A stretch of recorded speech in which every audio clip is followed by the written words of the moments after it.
Salut les gars, salut les amis, j'espère que vous allez bien. Dans cette vidéo, je voulais qu'on puisse revenir très rapidement par rapport à la déclaration de Nabil Djellit hier pendant l'émission de Talent d'Afrique. Il a dit quelque chose de pertinent, de prépondérant qui a attiré mon attention.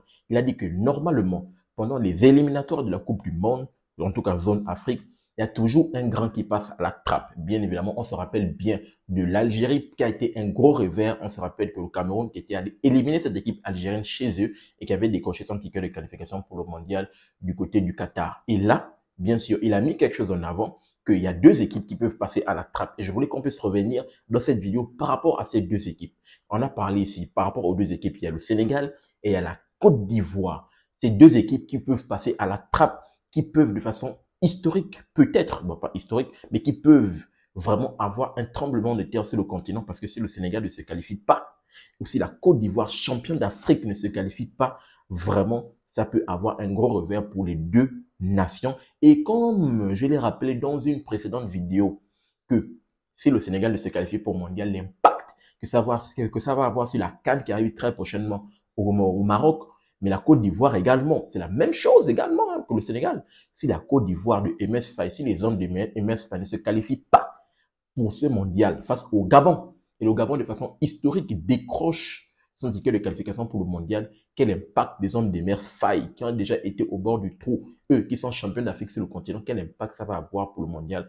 Vraiment, je voulais soumettre cela à votre appréciation. Je voulais d'abord que vous puissiez écouter et bien sûr, on va commenter cela, bien sûr, dans cette vidéo. Mais avant, je tiens toujours à le rappeler, mais c'est le plus important, sur cette chaîne Super Sub, on met en avant le football africain autour des différentes compétitions africaines de football, comme le CHAN, qui s'est clôturé avec la belle victoire de cette équipe du Maroc, emmenée par Oussama Lamloui, qui a fini meilleur buteur, bien évidemment, de ce CHAN, comme les éliminatoires de la Coupe du Monde qui commencent et qu'on va commenter sur la chaîne, comme les CAN des différentes catégories U17, U23, U20, ou même comme la CAN qui arrive très prochainement au Maroc. On débriefe tout ça sur la chaîne Super Sub. Donc, si tu es un passionné du football africain et que la thématique te parle, je t'invite à faire ces trois choses. À t'abonner, partager massivement les vidéos et activer la cloche de notification pour ne manquer aucune de mes sorties. Tout de suite, écoutant d'abord Nabil Djellit, on va commenter très rapidement.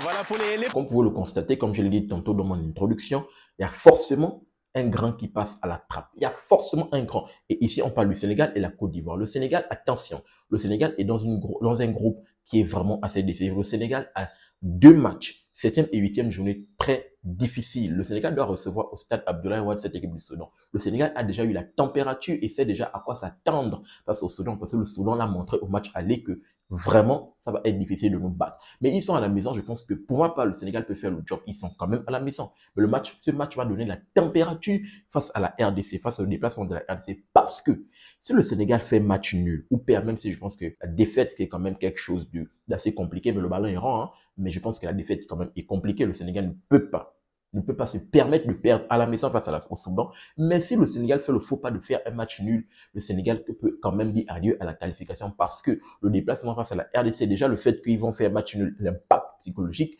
le déplacement du côté de la RDC, ça va être compliqué parce que la RDC, en s'imposant, peut-être je prends le fait que la RDC s'impose face au Sud-Soudan, à part faux pas, bien sûr, de la RDC, normalement, ils sont censés s'imposer face au Sud-Soudan.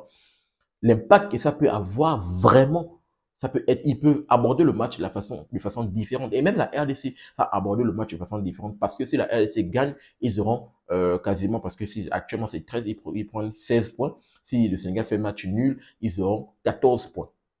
Vu qu'ils en 12, non, ils auront 13 points. Donc 3 points vont se séparer. Donc la RDC peut jouer le nul, vu qu'ils auront 3 points de décalage. Donc vraiment, le Sénégal a deux matchs difficiles. Le Sénégal doit d'abord s'imposer face au Soudan pour être dans le bain et aller du côté du Stade des Martyrs, peut-être aller chercher une victoire face à la RDC. Maintenant, s'il y a un gros revers et que au bout du mois de octobre, parce que c'est en octobre que les éliminatoires de la Coupe du Monde vont clôturer, si en octobre, pour la clôture de 9e et 10e journée, le Sénégal n'arrive pas à aller au mondial, sachant que Aliou Cissé a déjà permis en 2018 en Russie, en 2022 au Qatar, au Sénégal, il a mis un nom au Sénégal en permettant bien sûr au Sénégal d'aller de façon continue et que Pape Thiaw pour sa première n'arrive pas, je pense que ça va être vraiment quelque chose, un gros tournoi pour le football du Sénégal, bien évidemment, et ça va avoir un impact d'où Nabil Djellit dit qu'il y a un gros qui peut passer à la trappe. Ça, c'est pour le Sénégal. Parlons maintenant des éléphants de la Côte d'Ivoire, champion d'Afrique. Si la Côte d'Ivoire qui se retrouve dans le groupe du Gabon, le Gabon quand même, il faut le dire,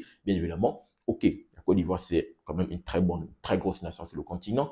Le Gabon, on n'est pas une grande nation, nous sommes une petite nation de façon historique, comme je l'ai rappelé dans ma dernière vidéo où mon message aux détenteurs du Gabon, j'ai apporté de la force pour dire qu'on peut le faire, on n'a qu'un point, on peut le faire, on peut titiller cette équipe ivoirienne. Si le Gabon, bien sûr, réalise la surprise générale et se qualifie devant la Côte d'Ivoire, vraiment, ça va être un gros tonnerre parce que vous imaginez le mondial, c'est-à-dire les pays africains qui représentent l'Afrique au mondial, un pays africain, le pays qui représente l'Afrique au mondial, et il n'y a pas le champion entier de la Côte d'Ivoire. Est-ce que vous imaginez la dinguerie? Les pays qui vont représenter l'Afrique, les 9 pays africains qui vont représenter l'Afrique au mondial, et parmi ces pays, il y a pas le champion Afrique. Vraiment, d'où Nabil Djellit qui parle du fait qu'il y a un gros qui peut passer à la trappe. Ça peut être le Sénégal, ça peut être la Côte d'Ivoire. Pas la RDC, parce que la RDC, bien évidemment, ça va pas être un gros tollé. Pourquoi? Parce que la RDC, déjà, ça faisait longtemps qu'ils étaient allés au mondial, comme je l'ai rappelé, bien évidemment, dans l'une de mes dernières vidéos, ça faisait longtemps qu'ils étaient allés au mondial. Donc, bien sûr, oui, ça va quand même apporter un frais sur le bonne dynamique, parce que quand même, la RDC, c'est une bonne dynamique assez positive avec Sébastien de Sabre. Quand même, il a quand même apporté une stabilité dans cette équipe, une rigueur. Yohan Wissa a rappelé, j'avais regardé une interview de Yohan Wissa qui a rappelé que Sébastien de Sabre a vraiment ramené une rigueur dans cette équipe. Donc, bien sûr, ça peut peut-être casser une dynamique, mais dire que ça va être ça va avoir un gros impact, non. Je n'ai pas dit que la RDC n'est pas une grande nation. Non, je dis que l'impact qu'une non-qualification du Sénégal et la Côte d'Ivoire peut avoir, ce n'est pas le même impact que la RDC peut avoir. Non, la RDC, juste, ça va peut-être avoir un impact sur la dynamique qui est positive actuellement, mais en parlant d'impact d'un gros, le Nabil Djellit, en revenant sur ses propos, en parlant d'un gros qui peut passer à la trappe pour ses qualifications, ici, on met en avant plus le Sénégal et plus cette équipe on appelle ça comment dire, la Côte d'Ivoire. Peut-être d'autres nations. On peut également parler de l'Égypte dans le groupe A, mais je pense que l'Égypte est quand même bien partie. Ils ont quand même créé un fossé. Je pense qu'ils ont 4 points avec le Burkina Faso. La Tunisie et le Maroc, ils sont bien partis pour se qualifier. Ils sont déjà quasiment qualifiés. Je pense qu'ils même décrochent leur qualification pendant les 7e et 8e journées. Pour ma part, je pense qu'ils feront partie des 2 premières nations qualifiées.